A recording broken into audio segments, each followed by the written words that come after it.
President Trump met with Vladimir Putin yesterday for a sit-down and press conference in Helsinki, Finland. Putin arrived 40 minutes late and then the one-on-one lasted 2 hours instead of 45 minutes. The two world leaders had a lot to catch up on. Diplomacy with Russia is necessary to prevent a world war. Personally, I would not have held the press conference afterward. That's when things went off the rails. First, some unhinged reporter named Sam Husseini from The Nation held up a sign saying nuclear weapons ban treaty and was unceremoniously removed from the conference. Then the other journalists started in. The last two, one from the app I believe, were the most hostile. Understand this? It would not matter what President Trump said at that point. They would have ripped him for it. Our intel networks, led by people who are anti-Trump, are a disgrace and they need to be gutted and undergo a full reboot with serious background checks and vetting. Their conniving duplicity is obvious. Look at Rosenstein indicting 12 Russians just before Trump was to meet with Putin and another female Russian operative being arrested here in the US for espionage.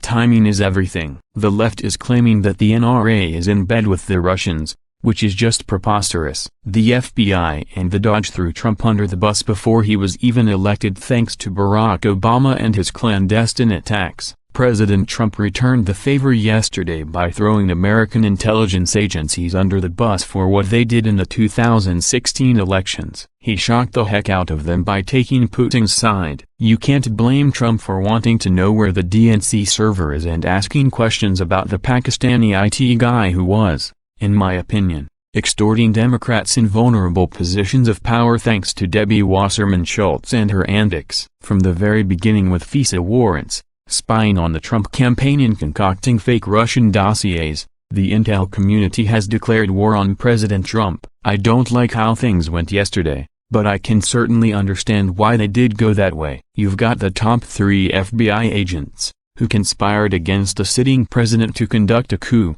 lying about Trump every time they open their mouths and no one does a thing about it. Perhaps if people did their job and there was real justice here, President Trump could more freely do his job and all this drama would end. The reporter from the app was hostile and confrontational, to say the least. Putin is denying meddling in the 2016 election and Trump diplomatically had to give that a nod. I don't believe it for a second, but Trump has to walk a very fine line here. The app reporter got Putin to deny the meddling and then the reporter told Trump that every American intelligence agency had said otherwise and asked Trump who he believed. How is he supposed to answer that exactly? Trump said he had faith in his hand-picked intel guys, but he sure doesn't have faith in those that have betrayed him. All Trump stated was that Putin denied the meddling. Did they seriously want him to start on a world stage like that? Trump said, "My people came to me. Director of National Intelligence, Dan Coats came to me. Some others, they said they think it's Russia. I have President Putin. He just said it's not Russia. I will say this. I don't see any reason why it would be. Words matter." Trump did not say it wasn't Putin here. People need to calm down and think this through. Trump also blamed past presidencies for the current state of affairs with Russia. Our relationship with Russia has never been worse thanks to many years of U.S. foolishness and stupidity. And now, the rigged witch hunt, again.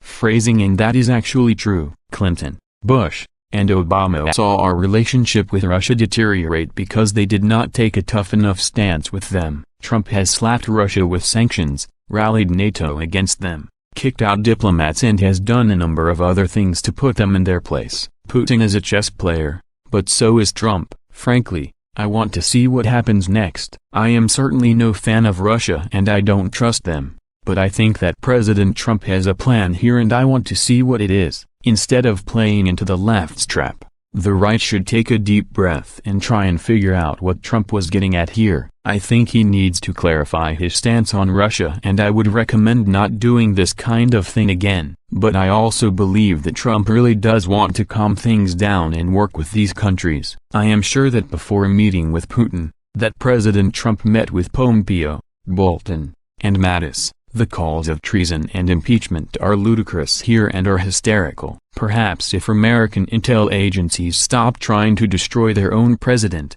something like this would not happen. President Trump is the legitimate president of the United States. He was fairly elected and he has done tremendously good things since he took office. We should have a little faith that what he is doing here will help the US and not hurt her. He's not treasonous and he's not a spy. I have never seen such disgraceful behavior from the left and the media in my life. I doubt that Trump trusts Putin, but at this point, he sure shouldn't trust the intel agencies either.